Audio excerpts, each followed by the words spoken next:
a small hollow in North Carolina. There have been several Bigfoot sightings. Hunters may need to be on the lookout for something other than deer when they hit the woods this week. He hadn't been spotted recently, but according to these pictures, the legendary Mothman is back. The number of UFO sightings is soaring tenfold over the past 25 years. Now, she's not talking about people. She is talking about ghosts hanging around what some say is a real-life haunted house.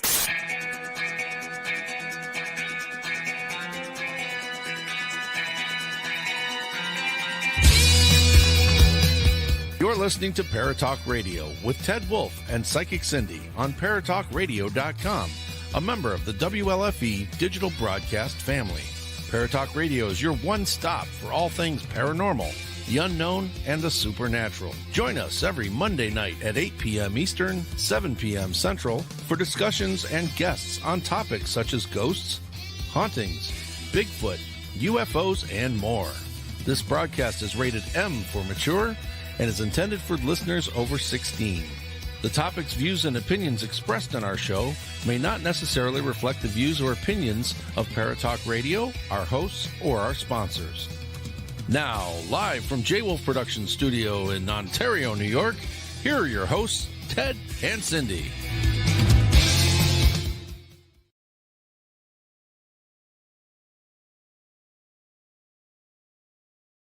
Super crazy. I just turned the microphone on. Nobody heard you. Oh, sorry. Hi, guys. You were just a little too fast for me. I said I probably look a little crazy. I don't have my eyelashes finished. I'm just finishing them. I seem dark in here today. I got the light on, too, and I don't know why I'm so It does dark. look dark in there. Okay, so you guys can see that I finished. I can't see the comments right at the moment because it's too far away. Oh, shoot. Oh, shoot. I forgot to do this. I have to put my bond on this eye. I don't know. I guess that's a little better. Let's see. Yeah, it is a little better. Do I want to be white or yellow? White or yellow? White. White. White. Okay. No blue. Blue. Sorry. Blue bayou. All right, so tonight I'm kind of excited because we have let this up to our people in our chat room tonight. I know it. They are the guests. They're the ones that get to tell us about their stories. I'm so excited about this because You guys better tell us some good ass stories. That's all I got to say. well, I really hope that they have some stories to tell us. I mean, it'd be kind of a boring show if they didn't. You know what I mean? So I'm really hoping they do have stories. So the way I'm looking at it is the way it's tonight is your ghost story, your unexplained story, your Bigfoot story, your UFO story, whatever it may be. That's what we're looking at. So whatever your story, I gotta pull this forward. Maybe that'll make a bit of difference. Not really. These lights kind of suck too now. So I don't know. I'm just kind of glad it's not really bright because it's like 90. Was it 97? It got today, I think. Oh my God, was it? Listen. Yeah. I don't like to go out. Yeah, it was 97. It's too hot. Too hot. And it's the sticky sweat. It you is. know, It's it's super not humid. It's Yeah. super humid. Yes. Yeah, I'm not happy with that at all. No. Just tell the Hey, fat boys don't like it fat. We like it cool. We like it like that. No, I could stick it. Jesus, what the hell am I thinking? Oh, I know what you're thinking. I could keep myself in a room with like 2 AC machines on in the darkest room in the house and just be in there and sleep all day because that's what I need to do. You know? Yeah. So, but yeah. So guys, don't forget to like, follow, share, share with your friends. We want to be shared, please. Pass us around. We like it. Pass us around. Don't forget, y'all, we do have TV channels.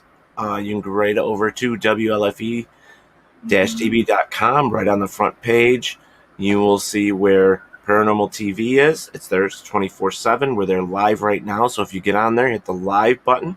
You can watch us live on your TV. It's cool, huh? You get to see me putting my lashes on. Yeah. Yeah, there we go. How fun is that? Yeah, so they look like that IRL. I guess I'm lost on that one. Blue velvet, blue suede shoes, blue moon. You have a creek behind you. Go jump in it. You're right, I do, Robert. Were you stalking me? Now he just knows. Yeah, Steve Berry says, ladies complain about boob sweat. Nothing worse than ball sweat. Nothing less. No, you know what's worse than that? Sweat. Listen, Crack there's sweat. also Ass crack sweat sucks. Yes. There's also like roll sweat. That's not as bad as the other ones. No. The only good thing about roll sweat is like if you're really sweaty, you could just like slide down a hill. You're so you're so silly. Oh my gosh. So I was on Modern Family the other day. Oh yeah. And I was watching, and they were talking about Modern Family is basically a feminine show. Mm-hmm. So why was Teddy there? Well, because I was supporting, of course. And of course you would support. Yeah, of course. Robert says hide. Oh, he's hiding the Google Earth map of showing text. Thanks, Robert. Belly button mining, worst smell ever. You're right, it does. Hello, Christina Holmes, Steve Barry, Robert White, Carl Mitchell. Hi, Kristen. Kristen. I was like, I'm touching my screen over here to see if I can roll the comments. I'm like, I don't have one of those screens. Like, well, what screens is that? Touch screen. I don't have a touch screen. Oh, I do. I have a touch. Yeah, so you can scroll it. I can't. Yeah. I gotta use a Mises, a mouse. I can't see him all. Hang on. Let me see if I can see him. Barry says the focus on my end. I think I fixed it, but my internet connection will be so tonight because of the improved video quality. Maybe. Yes. So Steve also said it was hotter in Ohio than Florida. Not only that, it was hotter in Seattle and Portland than it was in Arizona. And they're having what they call a heat bubble. A heat bubble. A heat bubble. Okay. Well, what? God, that is just. I look so damn dark. That's better. I can see natural light in there, though. Where's your window located? Right there. Oh. Right there. Yep, that's what I thought. Where it was, but. Christine. This is my 10th time here. You know what, Kristen? Fight me. Kristen. Anyways, as I was saying, I actually got flagged for a comment on Modern Family. What? What did you say? They were making comments about females being bitches, and I actually agreed with them. And I said, but so are some gay guys. They're real bitches. And they flagged it. Said it was hate speech. No, it's true. I know, but whatever. Doesn't matter. There's, I've known some. Yeah, I know. I've never been flagged before. I was like, what? Really? Yeah, I have been. What? Oh, I haven't. I was flagged on a comment to Tom. Oh. I said, don't make me shank you, Tom. And they flagged me. Really? Yeah. I've never had that happen, but yeah, so I've got the fan like right here, so hopefully it's not too noisy. Because it has been hotter than hell here. Hotter than balls. Yeah, so I didn't do much today. Did a few little things, but plus I burned my arms and the top of my head again. What? So yeah. You need to put some freaking sunscreen on. No, never have. Yes, you do. All right, so while Cindy's finishing up her lurches, Kristen, no Facebook jail for me. There you go. So I didn't get jail time. Jail permed? What's jail permed? I said I didn't get jail time. Oh, okay. I didn't either. Bob says, just bought a new AC. My place is nice and cool. I'm coming over, Bob. I'll be there in a minute. Yeah, Bob, we're on our way. Yeah. I just don't have mine in yet down here. I do up in my bedroom. Gotta have it cold in the bedroom or I can't sleep. Right. Can't. I can't. But, so tonight's episode is up to you guys, because you guys in the chat room, we've been playing with this idea and we've mentioned it 100 times.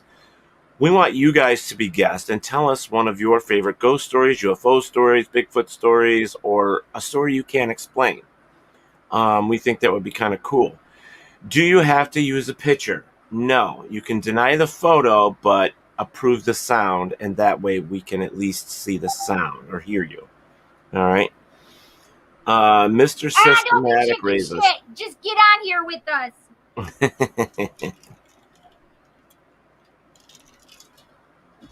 So I got a good story for you. So this is how it's going to start out tonight. Okay. So I had a party to celebrate my job and everything Saturday.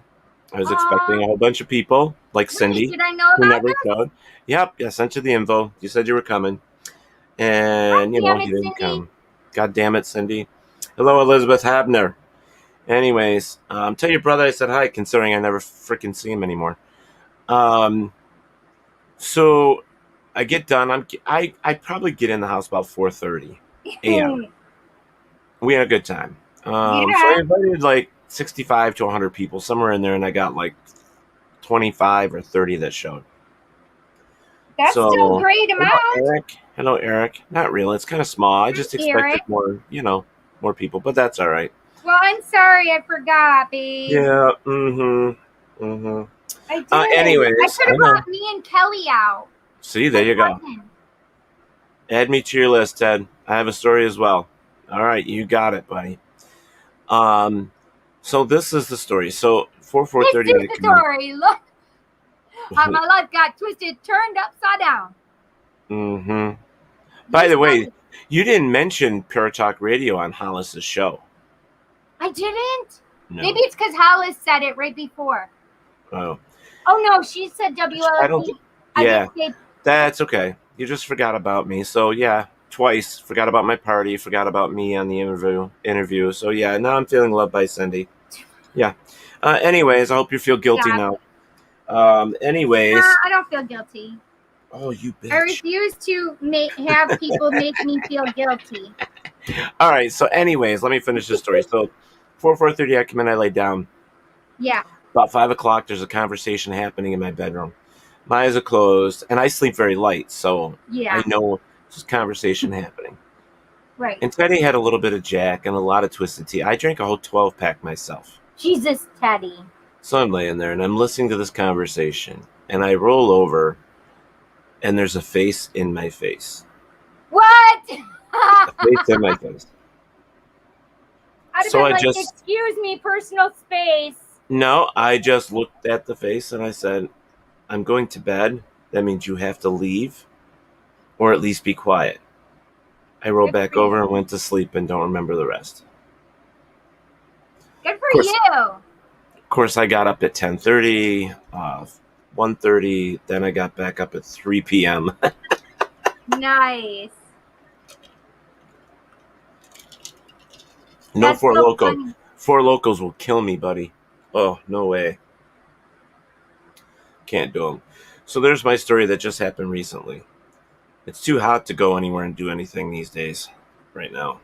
Right. So, I did, however, just for fun, I did put a gerbil water thing so they can, like the gerbils can sip water out of their water bottle. Yeah. Water bottle. Water bottle. Yeah, I stuck it out with zip ties and put it around the bottom of the tree for the chipmunks. And how's it been working? I have no idea. I just did it today. Oh. So we'll see how it goes. Well, it sounds like it's a great idea, actually. I think so, too. So Bob wants me to add him to the list. So we are going to do that right now. We will add Bob to the list. Yay, Bob! Yeah, and if anybody else would like to come on and share their stories, we would appreciate it. All right, Bob, let me get you here. Oh, let's see. I love hearing other people's stories. Me too. You know, it's just fun. So I hope everybody has a story. Please share your stories. Yes. Yes. Get my messenger to come up. I don't know what's going on with Messenger. Is everybody been having a problem with this stuff? Yeah, so Colleen made an appointment for me on my Psychic Cindy page. It never notified me, nor did it show up in my messages until after I was looking for it. The only reason I knew about it was today. She had done it. It was at 16 hours prior, and I saw it at 1:30 or something, or 2 o'clock. Yeah. So when I saw it, it's only because I went into my Google Calendar and I saw that there were 2 things that she must have done it like accidentally twice. She hit it, and it showed up as appointments in my Google Calendar for 10:30 this morning. Wow. But I had no idea because I was on my cousin Matt. Hello, my cousin Matt. Hi, Sorry Matt. to interrupt. I was doing the show with Hollis and Lacrosse, and it. So I didn't see it. It didn't come through. It's Really? only because of my. It's only because I looked at my calendar that I saw it, and then I contacted her. I'm like, oh my gosh! Not only did it not notify me again, I was sleeping at that time, but I had no idea that she had contacted me, and so I feel terrible because she keeps trying to set appointments, and I don't know about them. So, Robert in Australia. He says we're pausing apparently, but I'm watching our feed on one of the other channels and we're not pausing, so it's got to be you, buddy. Barry, you can always try your cell phone if you want. So Bob is here, so we're going to throw Bob up, and Bob is going to tell us his story. Yay! All right, here's Bob. Hey. Hey, Bob, how are you? Good. How you doing?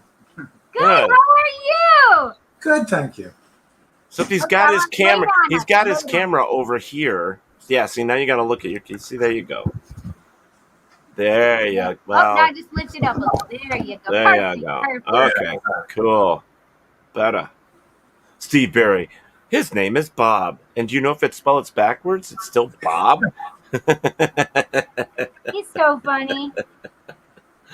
Oh, but. Steve better get us a story, too. All right, Bob. So let's talk about your story. Okay. This is back from when I was like 7 or 8 years old.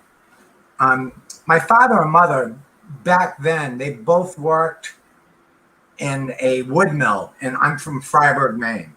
Wow. And later on, my dad had bought a gas station, but this is prior to that.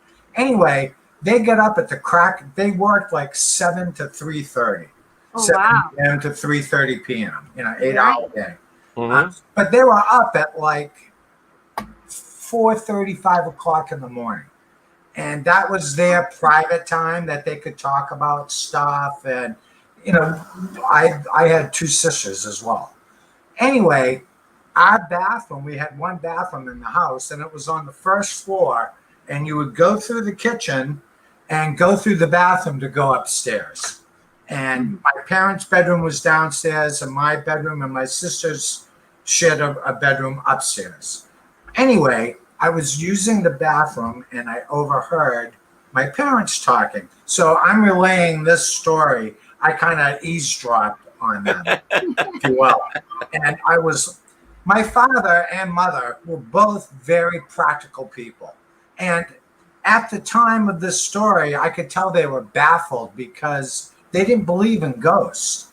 My father, we lived in, as I said, in Freiburg, Maine. My father grew up in Brownfield, Maine, about 7 miles away. And he had 8 brothers and sisters. 1 sister, 8 brothers. Wow.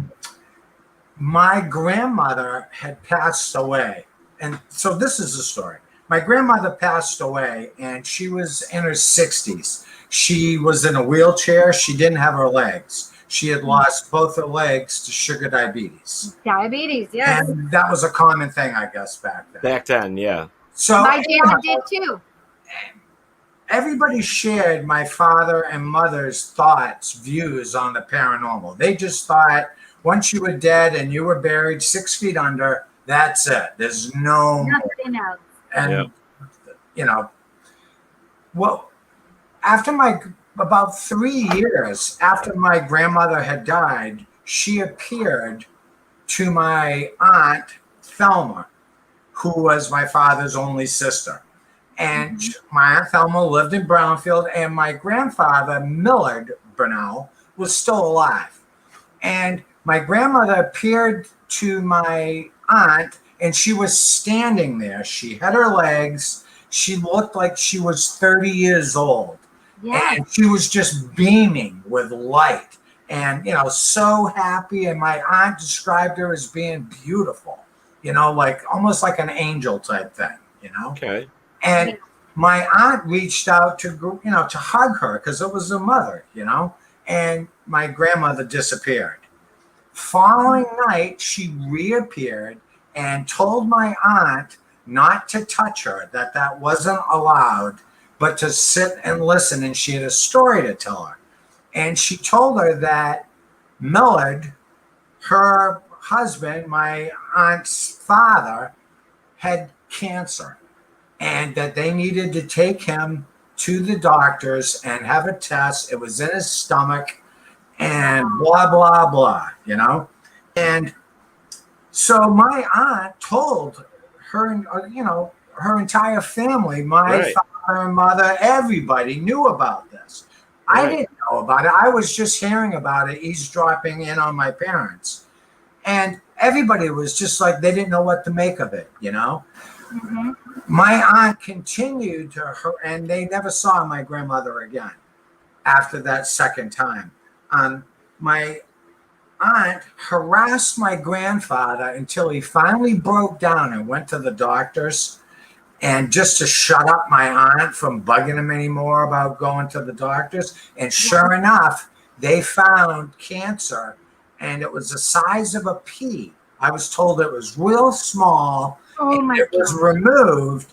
And this is my father and mother, where after this had all taken place, that they were just discussing, how could this possibly be? It's got to be true. Because Thelma shared the same views the rest of them did, that there was no such thing as ghosts. And when Thelma saw it, everybody had at first just chalked it up to she missed her mother so bad. That was why she saw her. But after that, it was verified that Millard, my grandfather, did have cancer. Then nobody had anything more to say, Yeah, well, I mean, what could they say, Bob? Yeah. I mean, when stuff like that is verified, with a message from the past or from an angel or a spirit of some type, it's very hard to just swallow it and say, all right, lucky guess. Right. And it was so unlike Thelma, her whole character. It was just so unlike her. It floored her when she saw my grandmother, She didn't believe that sort of thing could ever happen, Yeah. I think that's what takes some people. Yeah. But that's what it takes for some people, is to actually experience something themselves before they open up and say, hey, maybe there is something to this. But I think it's interesting because it was the only sister, and all the brothers would know how she is, right? Right. And they knew, they're like, okay, she can't be making this up, right? Well, they were still questioning it at first until it was verified when Millard went to the hospital and had some tests run that he did have cancer, That's crazy. Yeah. That's amazing. I think his white count was wicked elevated, which signaled that there was something going on. Then they did further tests and found, Bill Davis wants a live makeover, Cindy. Honey, you just got it. How does my lashes look? I only had one eye done completely, and I was working on the other one. So now I'm going to ask, since we got you here, you are a paranormal investigator, aren't you, Bob? Yes, I am. So how long you been in the field? I seriously got into it 2015, maybe. So not that long ago. And how did you get into it? I was always interested in it. I had a heart attack, and a massive heart attack. I was 54, 55.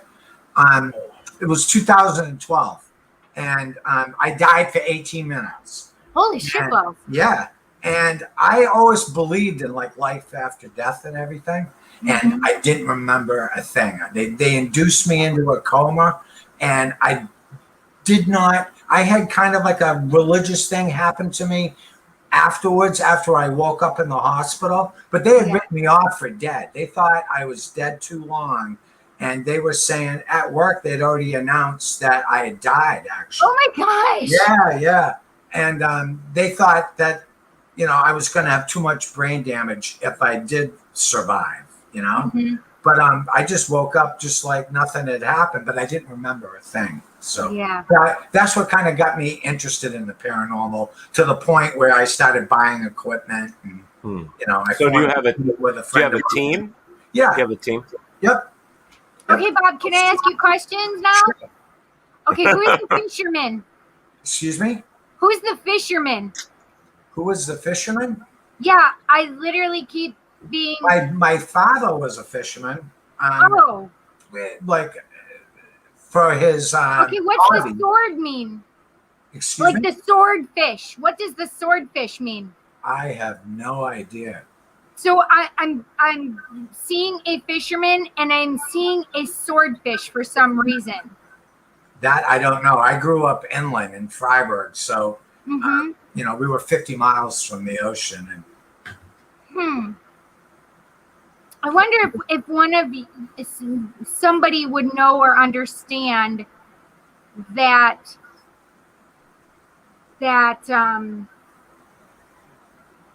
the swordfish thing, because I don't have any symbolism, so I can't even put anything to it. Yeah, I don't know. Like if you said, "Oh, he always wanted to catch a swordfish," I'd be like, "Oh, okay, I get it." If there was something that was a big deal regarding a swordfish, then I'd be like, "Well, that's got to be it." But if you can't think of anything in regard to the swordfish, or I don't either, but I have the swordfish that I keep seeing. And I know it's a swordfish because it's a very long, and raised, thin back. I'm very hard to read, so I'm told. So, could it be a gar? Could it be a gator gar? Could it be a pike? Could it be, because they do have kind of long noses? No, it's like I said, we always just fish for trout, bass, fresh. Right. And it really wasn't my thing anyway. That was my father. He was a big time fisherman for the game, put the hay out for the winter and all that stuff. And, it was a good time. You're breaking up just a little bit, Bob. For me, anyway. Is he for you too, Teddy? Yep. Sorry.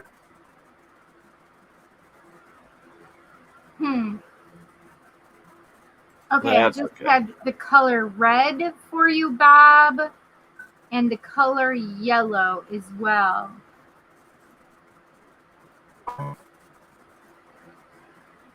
My favorite color is green. What's that? My favorite color is green. No, it's specific.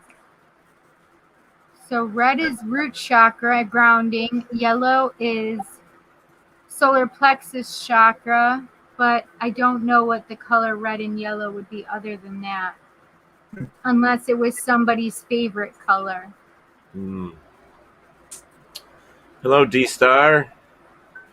All right, so we have another one that has a story, though, Cindy. So if you're okay, let's move along. Bob, thanks for coming on. Around about the swordfish, Bob, okay? Okay. Thank you, so Bob. much for your story. I love it. That was a fantastic story, actually. Yeah. All right. So our next one can pop up as soon as he'd like. I got a couple more that have stories that want to come on as well. So check your inboxes.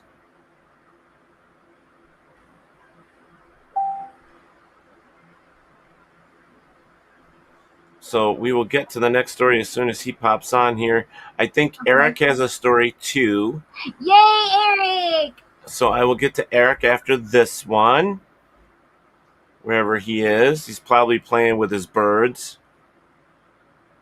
Hey, are you talking about our friend Robert White? Mr. Robert White. Yeah, we're just waiting for him to pop on here. Maybe it's a long internet connection for him.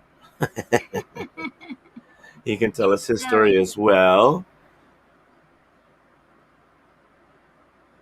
There he is. Yes, Bob, thank you for a story. We do appreciate it.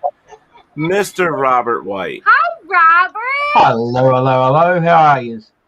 I'm good. How are you, honey? Pretty good down here, yeah. Yeah. Been a bit chilly. I know. Don't rub it in. Did you say it's chilly? Yeah, it's wintertime for them right now. Wintertime is like 60 degrees. Well, it's 21 degrees Celsius here at the moment.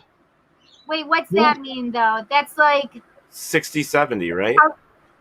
I don't know. Hang on. I think it's like at least 50. Hang on. Yeah. 21 degrees Celsius. Yeah. 21 degrees Celsius is equal to 69.8 degrees Fahrenheit. Exactly, Robert. Yeah. By the way, I did say between 65 and 70. So Yeah, and I said it's at least 60, and that was before he even said that it was 21 degrees Celsius. Yes, Robert is a time traveler because he is in the future. Yeah, definitely. Okay, so what is your story about, mister? All right. Well, I have been an investigator for the last 11 years now. I think I started in 2010.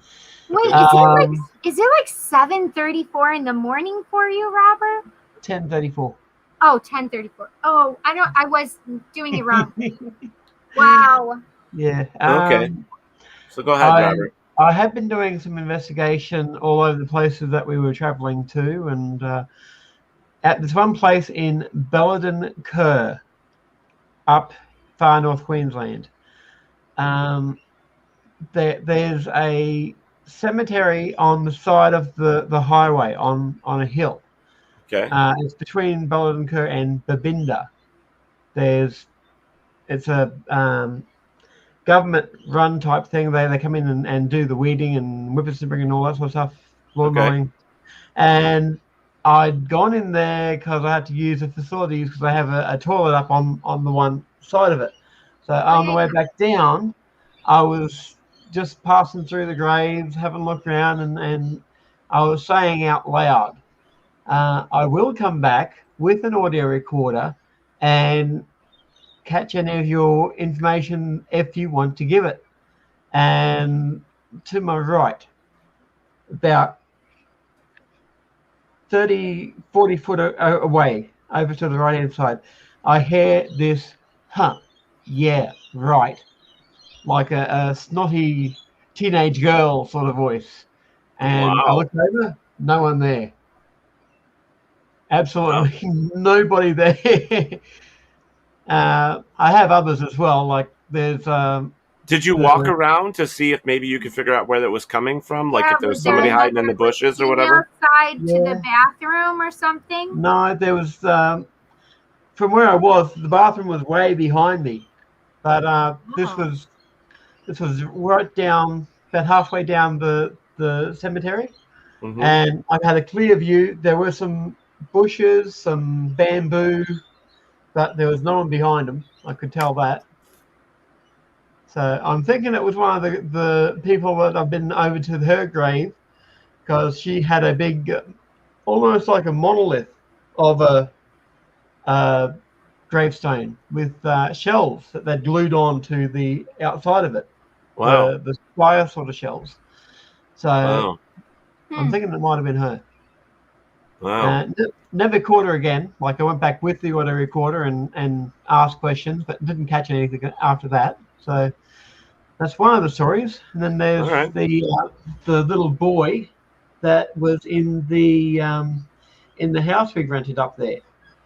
Like there was a grave marker outside on the highway where his mother had trashed the car into a little creek, and he died. She lived.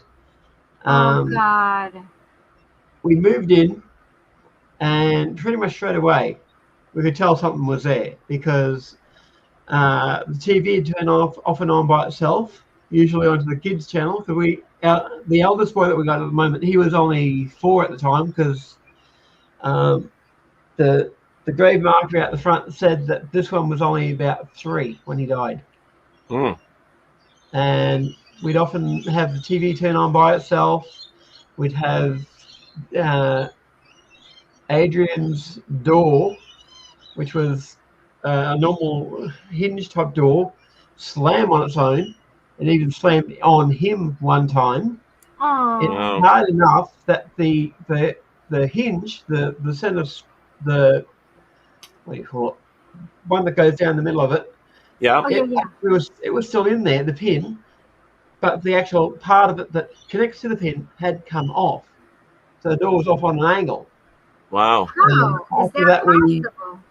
After that, we returned the other door that was originally on there, which was a sliding door going back and forth. So it couldn't slam on him again. We eventually contacted the person, the father. We found the father was still living here in Australia, just another couple of towns up. Contacted him, got him to come in, and because of their religions, he was from Papua New Guinea. Their religion says that if there's a spirit, they can be brought home by a family relative. So, like catching a ride. Yeah, basically. So after we contacted him, the father didn't come inside the house. He just stayed outside.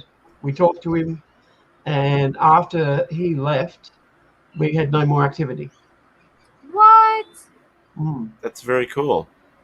Yeah. It's interesting though, but I've heard of that. So, that's neat. I mean, usually, like, there's several places around me, since you're stalking me with, you've watched me so many nights driving down the road, so but there's a couple spots where if you didn't slow down for a curve, you would run into trees or telephone poles and stuff like that. Wow. But there's one down here where the kid was riding a four-wheeler. Yeah. And lost control and hit a guardrail, and it flipped him over the guardrail, and there's these big stones down at the bottom, and it pretty much just tore him up. He didn't live very long after that. And but not once in a while, and when I drive down that road, the mother puts flowers and balloons around where he died and stuff like that. Every once in a while I get down there, I just get that feeling like he's standing there. Yeah. So Definitely never seen him, but I definitely, feel like he's there. Yeah. Robert, can I ask a question? Yes. So do you think the young girl that you were talking about, was she more like I kept seeing like a uniform jumper. I was getting that same impression too when I was So a uniform jumper, but also that she could have been from one of the tribes, so darker skinned. Yeah. But just up the road from there, just up the road from there in Babinda itself, there's a place called the Boulders where they have a lot of people that have been killed by the curse. It's a waterhole. Oh, you got to tell us about the curse. Come on now. Don't hold back. There's a curse put on the waterhole up there by Aboriginal people. there was a marriage that was going on between a man and a woman, and the woman was caught with a tribesman of another tribe. Oh. And they were chased. The husband was found with what? No, the wife was. The wife to be was found with somebody else. Man.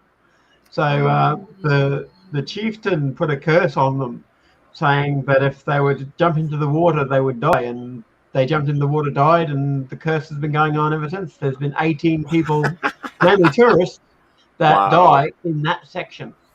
Wow. Because there's such a strong undercurrent, they get sucked under into these little tubes and tunnels. And do you want to go swimming, Cindy? No. No. I'm not. This is such a weird thing. Maybe I'm just.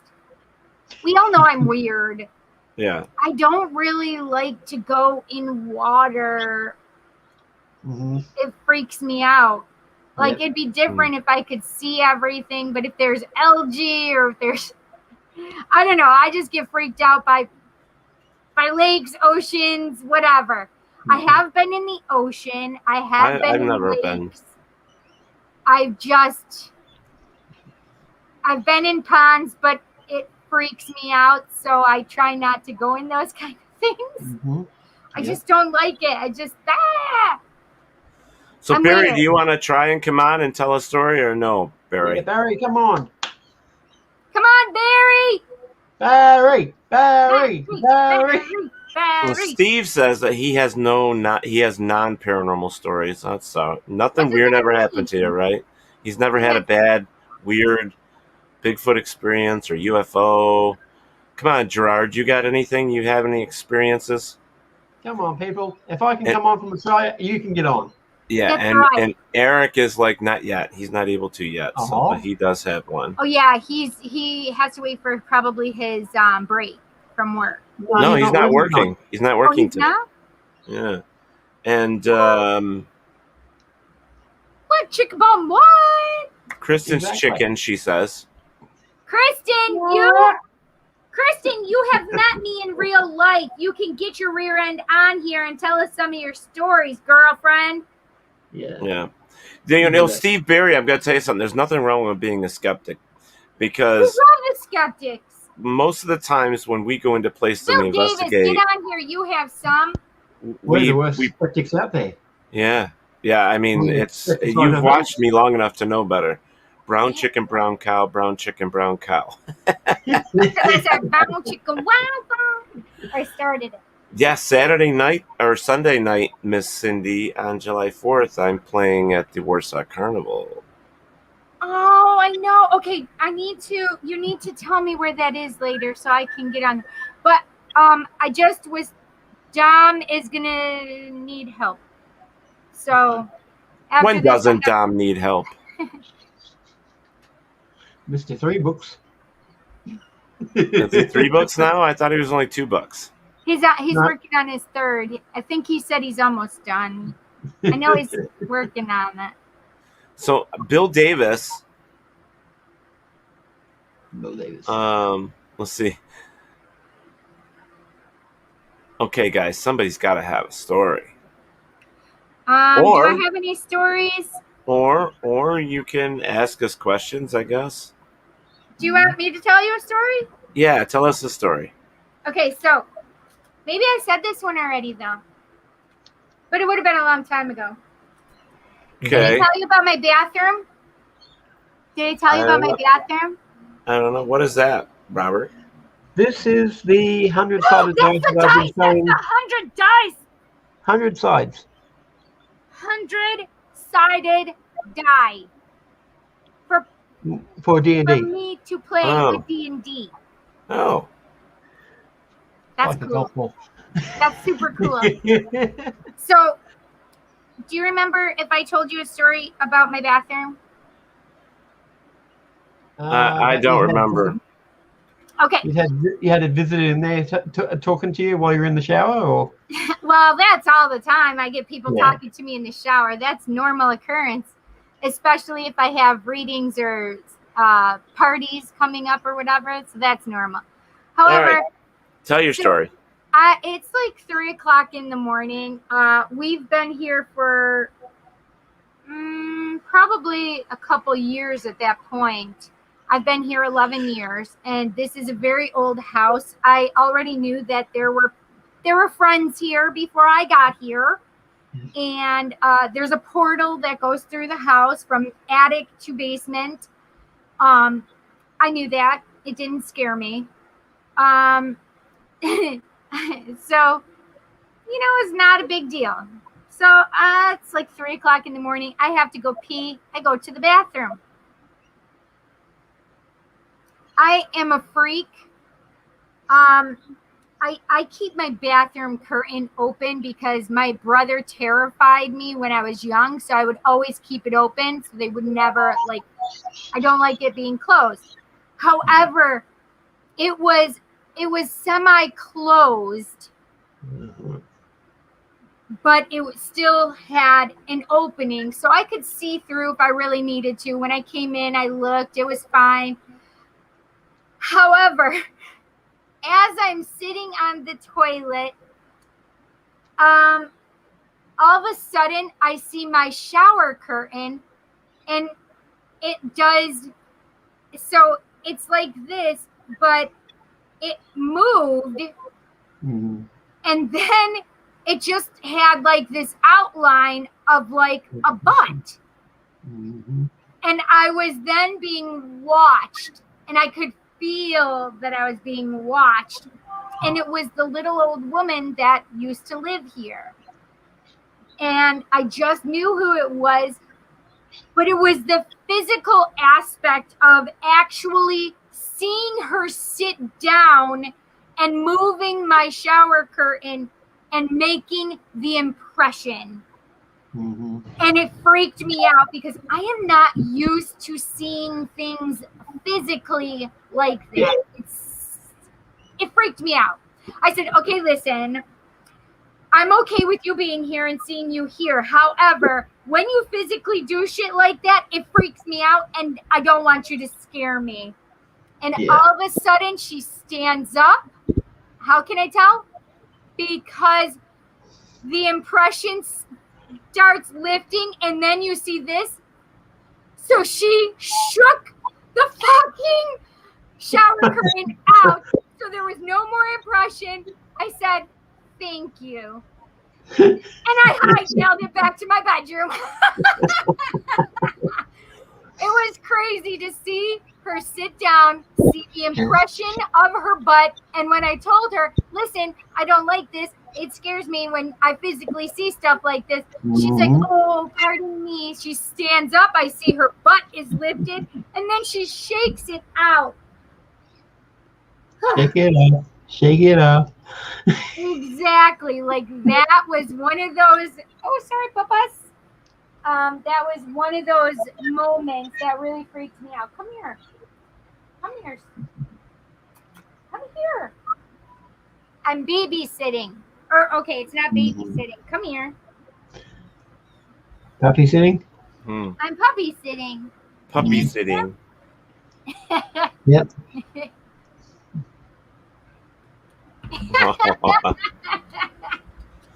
Now, Kristen says she has a store, and I think she means a story. Yeah. All right. I'll hop up then. Steve Berry says, seriously, I want... Okay, so Stevie says, seriously, I want to believe. Take me to a haunting or anything. I swear I would believe if I could see. Where? Oh, there's... I'm like, where We am I can't make you see. I mean, that's just... It's... If your eyes can see, they can see. Yeah. Bit of, ooh, what is that, Robert? a bit of volcanic glass. Ooh. That I've been shaping into the Superman sort of logo. That's awesome looking. Nice. Yeah. My other pieces I've been working on, a bit of smoky quartz and a... Oh, hang on, someone's calling me. Puppy law. All right. Is that you, Robert? No. I'll get going now. Catch you later. All right. Bye. Yes. So, Bill, if you want to try with your iPad, you can. We know that you don't have your earpieces, but, You're able if you'd like to. Yeah, I don't use any earbuds or anything either. Yeah. That's why sometimes we get feedback, but most of the time it's been pretty good. Yeah, it's not. We don't really get too much of it. My freaking ice melted already, man. What? Yeah, I just got a fresh drink with ice just before we started, and it's melted. Holy shit balls! Where's my water? Hang on, I'll be right back. He's barking. Okay. All right, Bill, I'll send you an invite. Stevie says, so, no proof then, I am saddened truly. Well, here's the thing. It's like, there's not going to be much proof out there. I mean, I've been looking for proof that this all exists too, and I have not been able to find substantial proof. I mean, there's things I can't explain, but it doesn't mean, I don't know. I can't tell you whether it does or doesn't exist because it's just stuff I can't explain. So I still sit very much on the skeptical side. So I have to. I'm the guy that always says I want more. You know what I mean? I just can't accept it. I go, not without more proof, I guess. So let's see. Bill, I'm finding you right now. I will send you the invites. Hopefully. I don't know why a picture of a 1950 Plymouth came up, but it did.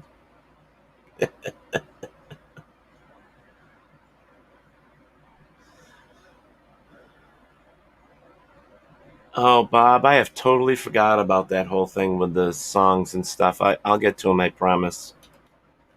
I totally forgot.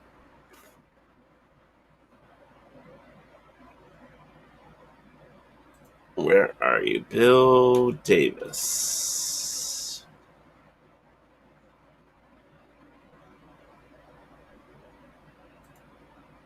I think this is the right one. Cookies. There you go, Bill. Should be in your messenger. So Ted Vance, and this is all for fun, or is it like religion? 98% blind faith. If you're talking about real paranormal, most of it is blind faith because they want to believe. True paranormal experiences, as far as I'm concerned, is stuff that cannot be explained, and that's why with me I do so much. And the other thing is just, if you take it serious, I guess, is the best way to put it. I mean, seriously. You'll investigate it more than one time. You will take and create experiments there. You will do what you need to do to try and prove or disprove what you find or what claims are. I mean, you just do the best you can. And then if you walk away with something, good. If not, then, I like what Bill just said in response. He said start on graveyards with just a recorder. The problem with graveyards is most graveyards, I've never caught anything. Usually because they're already passed and the spirits don't like hanging around graveyards. No. So. I mean, there's some. I usually see them there. Yeah. They wave as I go by. I'm like, yay. So. You cannot prove the absence of something. Yeah, that's what they say. All right, Bill, you got the link. It's all up to you now. Robert White says, or known haunted locations, graveyards are generally dead. Isn't that funny? Dun-dun-dun. And you know why they have, like, fences around them? Because everybody's dying to get in. Well, actually, that's the difference between a cemetery and a graveyard. That's true. A fence. You're right. Stop threatening each other, you dumbasses. Wah. Well, being a true skeptic is the right type of person to be in this field. And I think people like you need to go out and experiment and do the investigations. Yeah. I really do. You know, I've been to some places that everybody said was really, really scary, really, really haunted, and nothing. And I don't go just. I love when I go someplace and I don't let anybody tell me anything. And then when I give them my feedback, they're like, "Oh, well, did you hear from Charlie?" I go, "Who's Charlie?" They're like, "The little boy that's here." I go, "There's no little boy here." They just, it drives me crazy when they give spirits names. Or there's always a child that's there, and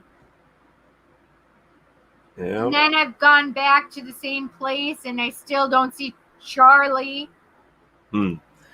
Well, I have a Charlie, and I've never had any issues with Charlie. Listen, your Charlie is a brat.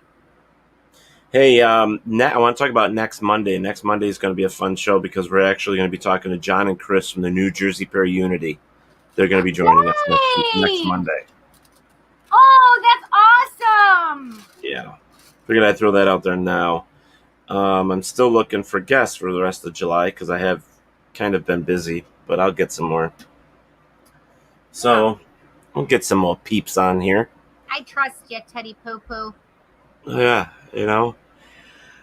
Christian Maybe said, we could get... I moved into my house. Maybe we should get...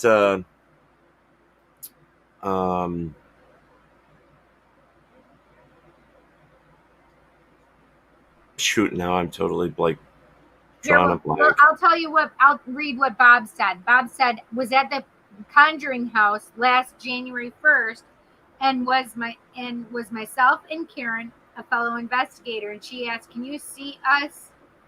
And we get a response, "I can see you." Wow, what more proof do you need? I mean, that's a great one. I mean, it's not always like that, Bob, but if you can get a response like that, that's amazing, right?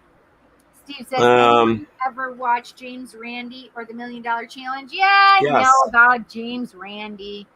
He doesn't believe in any of that. And I like it when they say, well, nobody's gotten the $1 million. Actually, he did pay it out once. Oh, did he? The guy had a computer that did all this stuff, and he got the $1 million, so. Wait, how? Watch your damn mouth. I don't know. You'll have to look it up. I will. Let's see.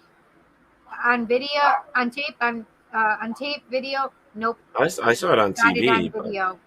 Yeah, I don't know. I saw it on TV, but all right. So, April Fool's joke. Watch the whole video on YouTube.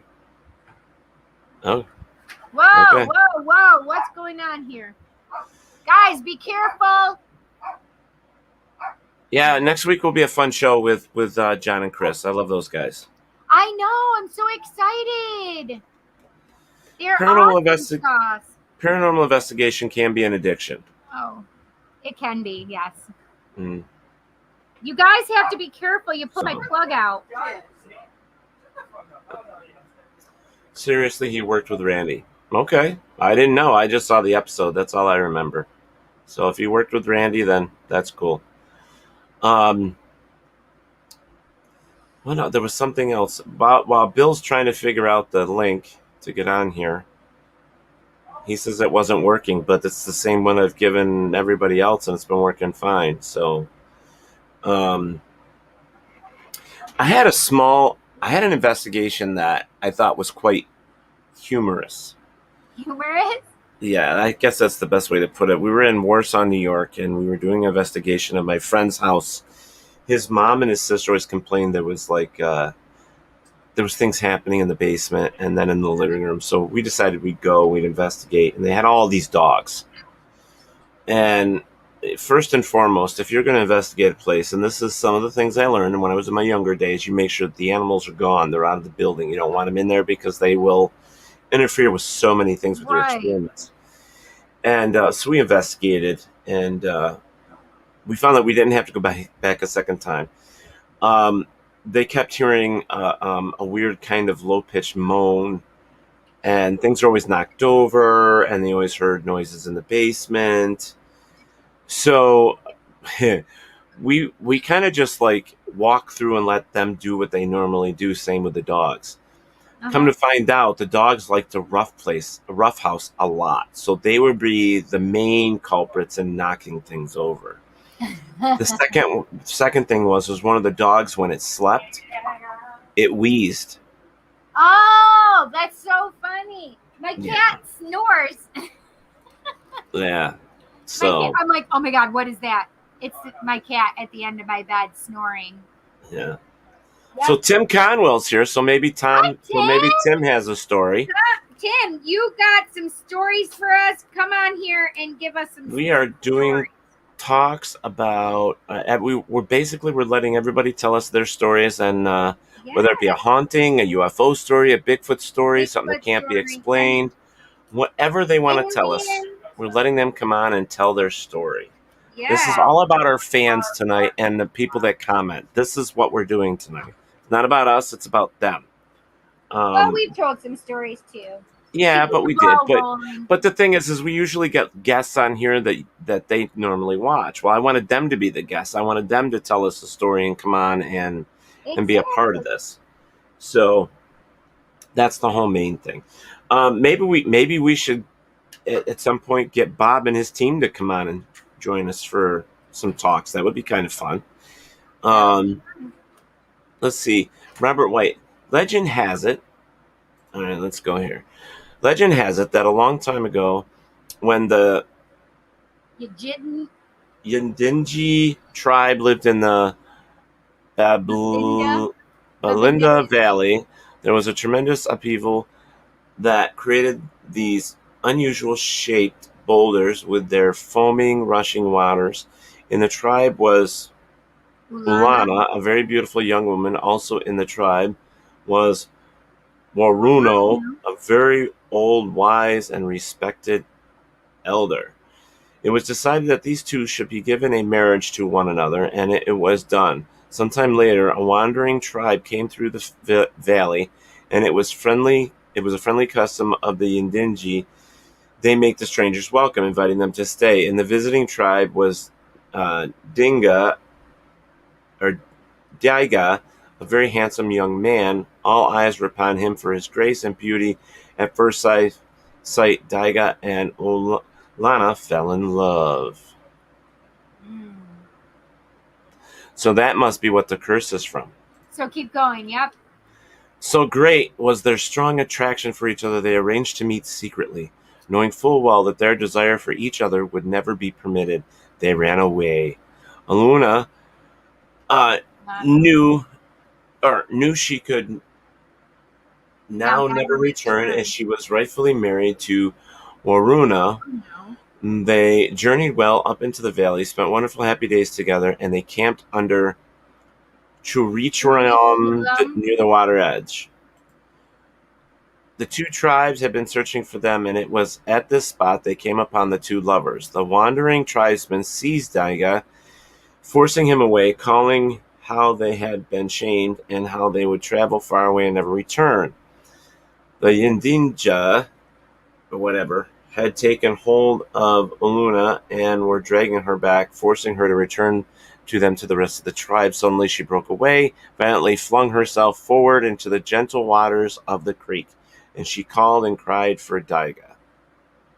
So, okay, Robert, it might have cut off the rest of that, so you may have to copy paste the rest of that. Yeah, I'm just waiting to see what else he's got there to come up. Yeah, but that happened the other day, and somebody had to fix it for us last night on Rainbow Soul. Okay. Well, while he's doing that, we're going to take a real quick commercial break, guys. It's already 6 after. That was quick. Holy cow, that's gone fast. Yeah, it's gone real quick. All right, quick commercial break, guys. WLFE Digital Network is now on digital television. If you're into ghosts, Bigfoot, UFOs, and the creepy, then WLFE has a TV channel for you. Paranormal View. Watch all of your favorite WLFE video talk shows on one channel. Shows like Paratalkradio, Step Into the Paranormal, Skeptical Help Bar, The Creepy Parlor, and more. Looking for something else? Do you support the LGBTQ plus community? WLFE has brought all of their LGBTQ shows like Inside the Drag Closet, Everything Yet Nothing, Across the Pond, and Rainbow Soul all into one place. A new TV channel called LGBTQ Friends.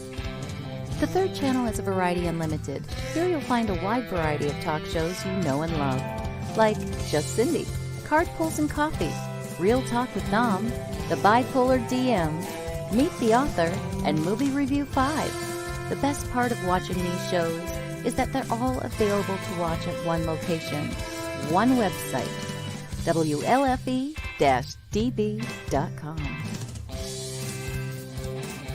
You are listening to WLFE-DBRadio.com, where our shows are your shows. Listen to the WLFE-DB podcast, available on Spreaker, Spotify, and iHeartRadio. Check out shows like Paratalkradio, Inside the Drag Closet, and Step Into the Paranormal. Now, on to your favorite podcast app. This is Dominic Santasero with Real Talk with Dom. You are listening to WLFE-DBRadio.com, where our shows are your shows. Hey guys and dolls, this is Casey DeVille, the better half of DeVille Inc., Baltimore, Maryland. If you're ever in Baltimore, stop in and see me and Tony. Invisible Bree, 5920 Eastern Avenue, Baltimore, Maryland, 21224. Give us a call if you're in the area, 410-400-9641, or look us up on the web at DeVilleInc.com. DeVille Inc., where we specialize in you.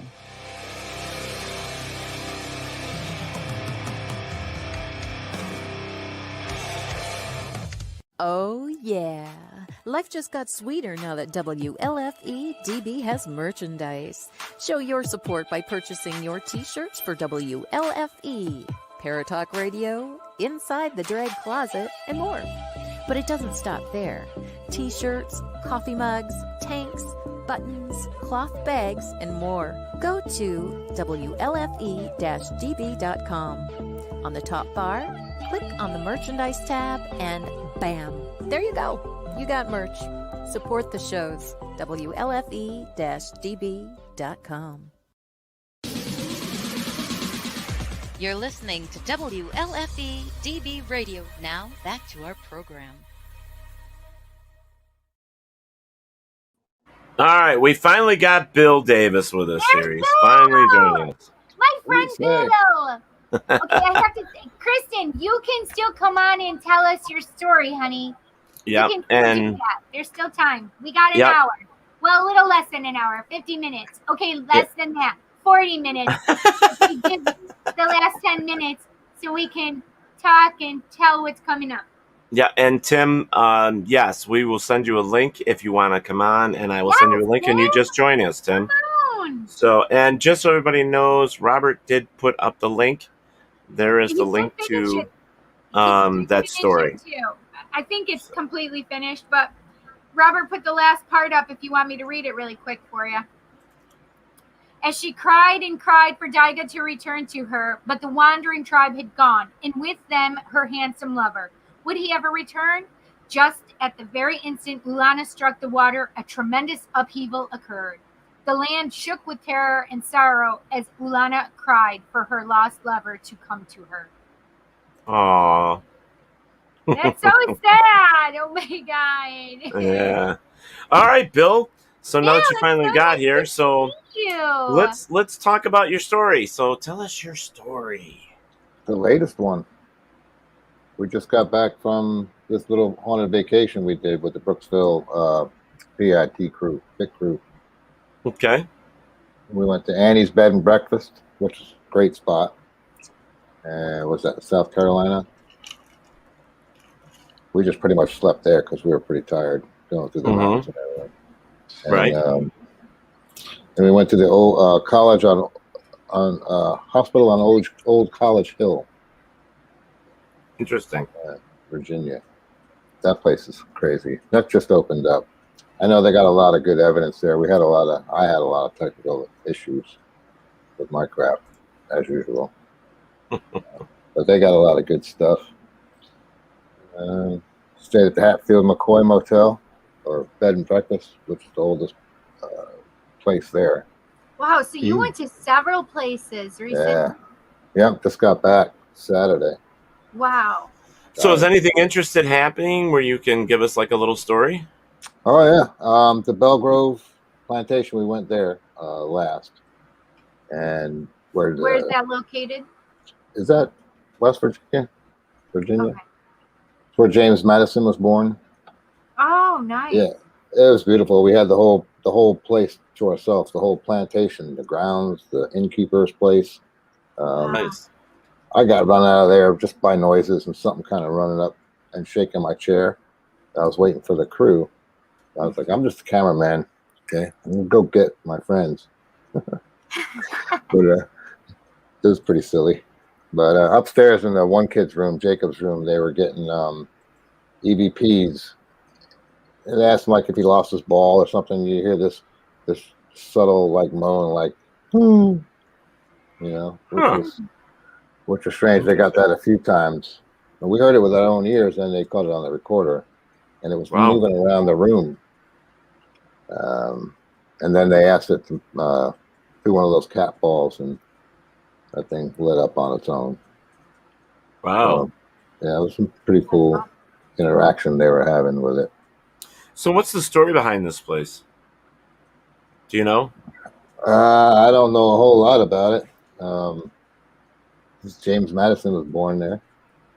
The lady that owns it now, I think the Fredericksburg Paranormal Team is running tours out of there and stuff. And they sell equipment there. But we had the whole place to ourselves all night. That's It's amazing. huge. I've been posting some pictures on Instagram. There's some videos too. We did a lot of lives. And we'll also be editing a lot of stuff and sending it out. How much did they charge for you guys to be there all night? It wasn't bad. It was like $800 for all of us. This place was huge. We all had our own bedrooms, slept there all night. Oh, wow. So Yeah, the that's whole great. place was empty. You have to check out my pictures on Instagram or Facebook. I recommend that place for sure. Is that the place that has the bar and restaurant with it? No. I'm trying to look it up here. It's called Belgrove. Belgrove. Mm-hmm. I'm surprised you don't stalk my Facebook page, Ted. I don't have time, to be honest with you. I hear you. It's it was hard. in Shenandoah Valley. It was a plantation, correct? I believe it was, yes. Yeah. Let me see here. They had slave quarters and everything out back, and they had some activity in there. Yeah, I see that. But we had access to all of it. Belgrove is located in the northern Shenandoah Valley near Middleton, Virginia. It was the home of Major Isaac Height and his wife Nellie Madison Height, sister of President James Madison. Major Height, grandson of Shenandoah Valley pioneer. I'm going to say, I don't know. I think he's spelled Jost, like Jost. I don't know why somebody would call him that, but maybe that was a popular name back then. Used to enslave labor to expand their original 483 acres to a prosperous 7,500 acre plantation. Growing wheat, raising livestock, and operating a large distillery and several mills. The manor house was completed in 1797 and was the centerpiece of the property. Let me see here. You guys need to go. I think you're closer to it than I am. Mm-hmm. Maybe. Yeah, because you're still in Florida, right? Mm-hmm. The Grand Mansion was built with limestone quarried on the property and faced the Valley Pike to display the owner's social and financial status. Yeah, the river's right there, too. It's right there. My room just overlooked the water. I got a shot with the moon coming in. of my That's room. amazing. But it showed like really scary shadows on the wall, like the little rascals type scary stuff. Yeah. I'm sitting there laying there and I'm like, I need to sleep. It's 5 o'clock in the morning. I gotta check out. I gotta sleep. So, wow. Wow. Alone. That's Definitely. pretty awesome. The hospital's cool So too. it was $800 and you guys all shared it? Split the Yeah. cost? Yep. That's amazing. Yeah. I definitely would love to do, go out and check out something like that. I mean, that's kind of cool. Stay there overnight as well. I mean, that's worth the money alone because, I mean, think about it this way. A hotel is $100 a night easily. There's the mansion right there. I think it was built on this, on that foundation, the old one or something. Yeah. Wow. Because that's not a new picture. No, hell no. That's huge. Definitely an older picture. Yeah. No, that's pretty cool. So you experienced everything there between shadows and noises and voices and you guys got everything. That's very cool. That's a cool one. So how long was your trip? How long was your trip and how far north did you come? Oh man. When did we leave?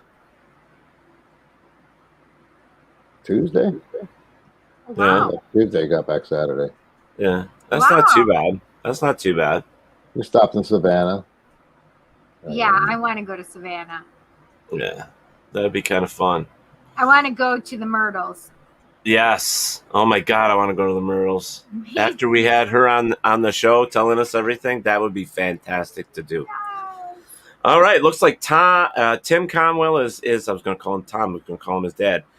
Tim is in the back room waiting.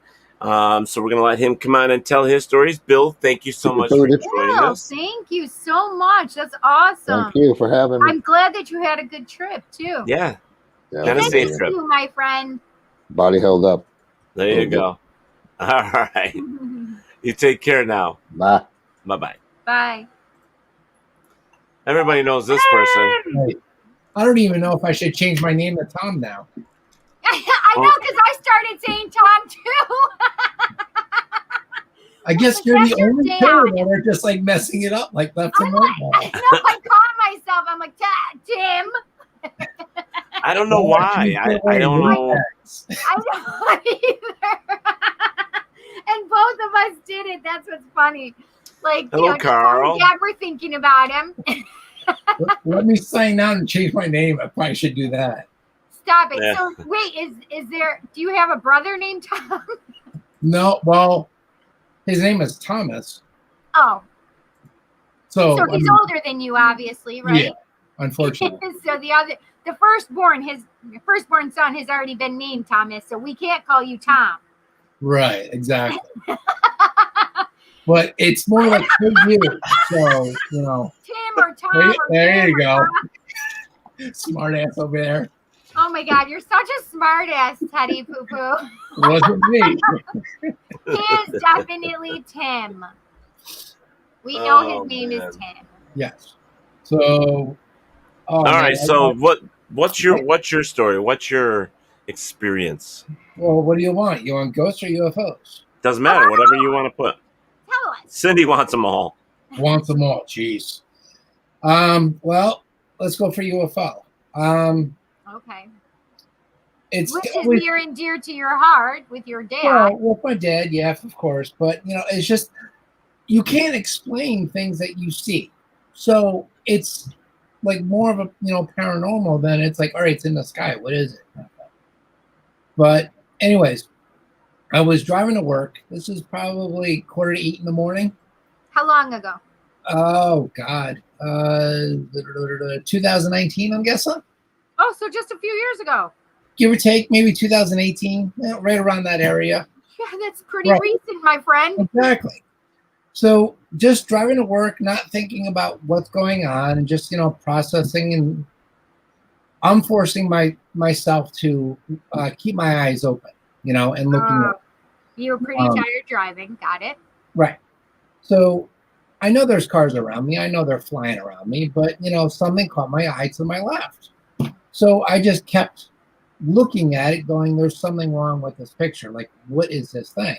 Like, it's not a plane, it's not a helicopter, it's not, drones, nothing like that. Like, there's no light flashing. I don't hear, see anything, different. So I'm like, what's going on here? So in the area of me being a sensitive and empath, something's basically telling me, just keep looking at it. You're fine. Like, just keep driving safe. You're fine. Now there's curves on this road, but something just kept, telling me you're fine. Just keep going. You're okay. Mm-hmm. All right. Well, stupid me. I trusted it. So, anyways, I'm keep looking at this thing, and I don't know. It could be 300 feet up in the air, give or take, maybe 4. I mean, it's not that far down. Like, you can actually, well, I can't say jump, but you can see what it looks like, clear as a bell. So I'm going through it, and I'm watching this, and I'm looking at it, trying to figure out what it is. And I go through the 5 things that I've had UFOologists telling me. I had, psychics have been telling me, people that have been abducted, stuff like that. So I went through, I look at it as 5 determinations: flashing lights, the wings, propellers, windows, and is there wings? Color, paint, whatever you want to keep going on the list. And I just kept looking at that. I just kept repeating this. But the thing is still going from left to right. So as it's going, I don't know, 10 miles an hour. I mean, it didn't seem like it was flying. It was just, nice slow pace. Mm-hmm. So I'm just keep repeating these 5, 6 things going right through my mind. I'm like, I don't see paint. I don't see numbers. I don't see wings. I don't see windows. I see this weird design that does not look like a plane, a drone, or anything. Where's no flashing lights? Because planes have to have, or helicopters have to have, flashing lights. Mm-hmm. There's nothing there.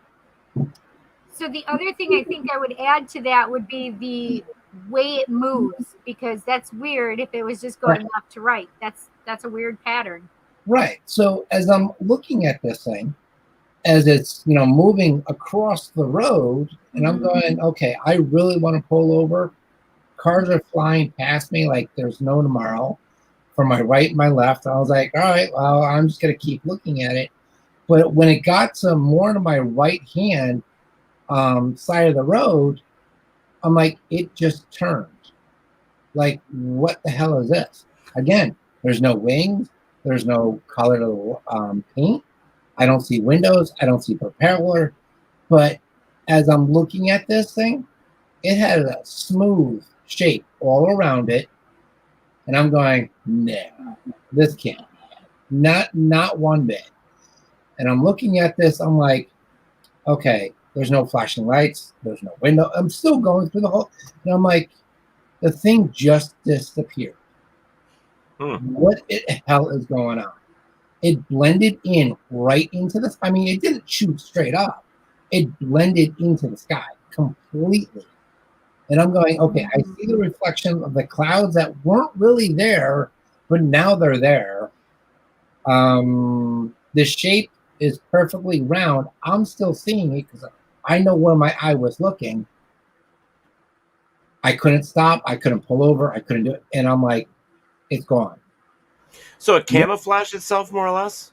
That's what it looked like, to 100%. And, as I'm driving, going to where the tolls were at this point, and I'm like, I have to call. This is, I wish I took a picture. I wish I had my dash cams that now I have on my windshield. Everywhere I drive, it's on there no matter what. Yeah. So I might not see it anymore because it's on there now. But if something does pop up, I have something. And I can say, how I'm driving, what it looks perfectly, there. So, and that's crazy. As I drew it to him and sent it to him, it was a tear drop kind of shape. Huh. What did your dad say? That's basically what it was. He said, it looks like you just saw a teardrop UFO. I'm going, okay, next. Bye, Dad. Thanks. Next. I Well, love his yeah. attitude. Next. He's like, yeah, honey, it's fine. You saw one. Move on. It's Right. normal. Yeah. Get over Who it. cares? Yeah, like you just saw one. All right, now you just, start talking about it. Start, getting what I'm saying. I'm like, all right, not what I'm saying. Now I just saw one. Okay, next. I'm going to see more. Wow. So, Well, yeah. that's quite fun. That's an interesting story, though, and it wasn't that long ago, so that's No. that's Yeah. good. I mean, I didn't call into like MUFON or anything like that because, why bother? But they might look at me and argue with me, but I just see it as I saw it. End of story. Huh. So you got a good ghost story? Oh boy. Ghost story. Well, I have a couple of them. Did you see Bigfoot? Yeah. He was sitting next to me. You'll see him again come 2022. Exactly. Ghost story. Well, before I got into the paranormal field, I worked in a group home facility. Now, they know there was something there. They've seen stuff. They heard stuff. That was just very unusual. One night, I was actually in the second floor, just doing my paperwork because I was going to do it overnight. So I was just getting that, together and ready. And then, I don't know, I think it was like 12:30, 1 o'clock or so in the morning. I see the shadow just walk past me. And I'm like, nah. I'm like, it must be one of the kids going to bed. So I went back, start processing. I'm like, okay, door didn't close. I didn't hear the light turn on. There's something wrong with this picture. So I'm like, I'll just keep it, all right, I saw something. I don't know. Maybe one of the kids playing a trick. Possibly. So then went back to the paperwork, and I had the TV in front of me, like diagonally right in front of me, and I see the same shadow, same direction. And I'm going, okay, now there's something up. Because it literally had to run past me. Oh, wow. And walk past. Like you couldn't go around. You actually, had to walk past the door frame. And I'm going, okay, so I just saw white shirt, blue shorts. Who went to bed, had a white shirt, blue shorts? Now, first thing is, when you walk against the floor, you hear it. Even with their feet, with these kids, they're heavy, steppers, shoes, you could still hear the steps. Yeah. So I went to one room, to another room, to another room. As I'm going into these rooms, I'm calling out their names. I want to know if they actually got, really snuck by me, or they moved, they blinked, they laughed, nothing. And I'm like, okay, so I went to the bathroom. They smell perfectly fine. They smell like bleach because I just cleaned them, because I know they're clean now. Mm-hmm. So we're still open.